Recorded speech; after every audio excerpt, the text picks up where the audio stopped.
మీ personal interviews మరియు వ్యాపార ప్రకటనల కొరకు ఈ నెంబర్ని సంప్రదించండి. హరే కృష్ణ ఆత్మబంధువులకు ఈ మధ్యకాలంలో చాలా పెద్ద టాపిక్ అండి. అందరికీ కోట్ల రూపాయలు, లక్షల రూపాయలు, వెహికల్స్ వీటన్నిటి మీద ధ్యాస పోయింది. అందరికీ ఏంటంటే పొట్ట ఎట్లరా నాయన, పొట్టను ఎట్లా గట్టు మీదకి తీసుకురావాలని చెప్పి ఆలోచిస్తున్నారు. ఈ పొట్ట ఎందుకు ప్రాబ్లం అవుతుందంటే బికాజ్ ఆఫ్ అన్కంట్రోల్డ్ ఆహారం అండి.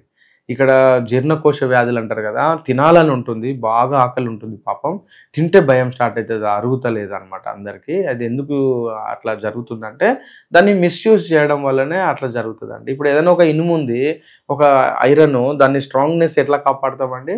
దాన్ని వాటర్ నుంచి కాపాడుతాం, లేదా ఎండ నుంచి కాపాడుతాం, వేడి నుంచి. అయితే దాన్ని వేడి చేసి చల్లారిస్తే ఏమవుతుంది? ఆ ఇనుము టెంపర్మెంట్ పై మెత్తగా అయిపోతుంది. అట్లనే మన యొక్క జీర్ణశక్తిని మనం అనవసరంగా మిస్యూజ్ చేస్తున్నాం అందరము.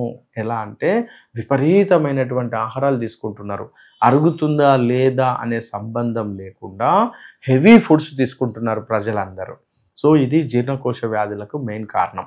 అంటే హెవీ ఫుడ్స్ అంటే మీరు ఈ మధ్యలో నేను దోశ సెంటర్ పోండి, పన్నీర్ వేస్తాడు, దాని మీద ఇంకా ఏది మయోనిమ్ వేస్తాడు, చీజ్ వేస్తాడు, బట్టర్ వేస్తాడు, ఇంకా నూనె పోస్తాడు. ఒక్కటే ఆయిల్ 5 రకాల ఆయిల్ తోటి ఆ దోశలో మళ్ళీ పల్లి గింజలల్లా కొబ్బరి చట్నీలా ఉండే.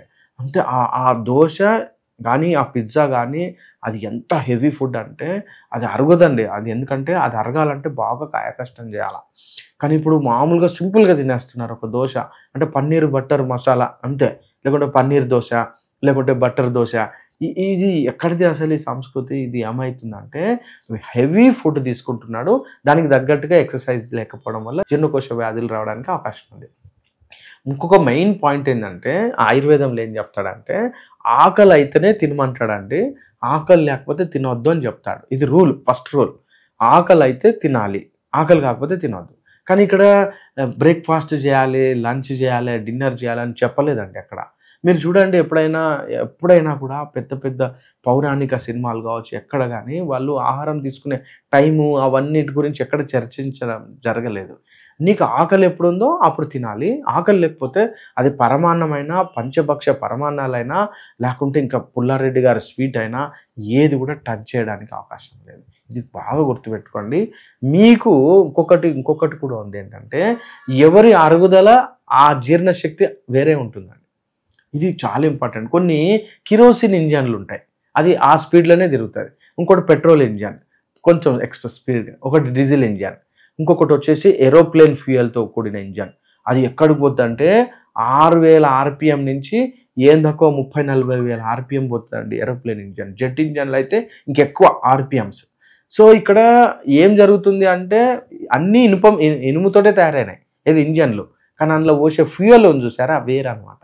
అట్లే మన శరీరం చూడడానికి అందరంలాగా కనబడతాం, కానీ మీకు ఏదైతే సరిపోను ఆహారము సరిపడుతుందో, జీర్ణం అవుతుందో అదే తినాలా, ఇంకా వేరే తినకూడడానికి ట్రై చేయొద్దు లైఫ్ లాంగ్. ఇది మోస్ట్ ఇంపార్టెంట్. మీకు ఇది తింటే అరగదు, తినకండి, దయచేసి ట్రై చేయకండి. రెండోది ఏంటంటే ఉదయం లేవగానే బ్రేక్ఫాస్ట్ చేయాలా, అట్లా ఏం లేదండి. You have to wait. మీరు ఏం చేయాలంటే కొంచెం వెయిట్ చేయాలా, ఆకలి అవుతుంది, బాగా సురసురానాలన్నమాట, లోపల నుంచి ఇట్లా దగదగలాడాలి, అప్పుడు మాత్రమే కూర్చొని తినాలి. అది కూడా కూర్చొని ప్రశాంతంగా నెమ్మది, అంటే స్థిర చిత్తం, అంటే ఎటువంటి టీవీ చూస్తా సెల్ ఫోన్ ఆన్ చేసి అప్పుడే ఇక మీకు ఏది తీరిక దొరికింది అనుకోవడానికి లేదు.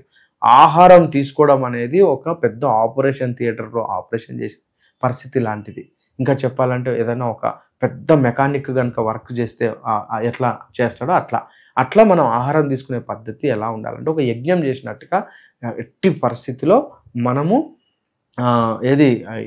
అంటే ఏదో మనసును పెట్టి తీసుకోకూడదు. ఇది రెండో పాయింట్. మూడో పాయింట్ వచ్చేసి మీకు ఎంత కావాలనో అంతే తినండి, దయచేసి ఎక్కువ తినకండి.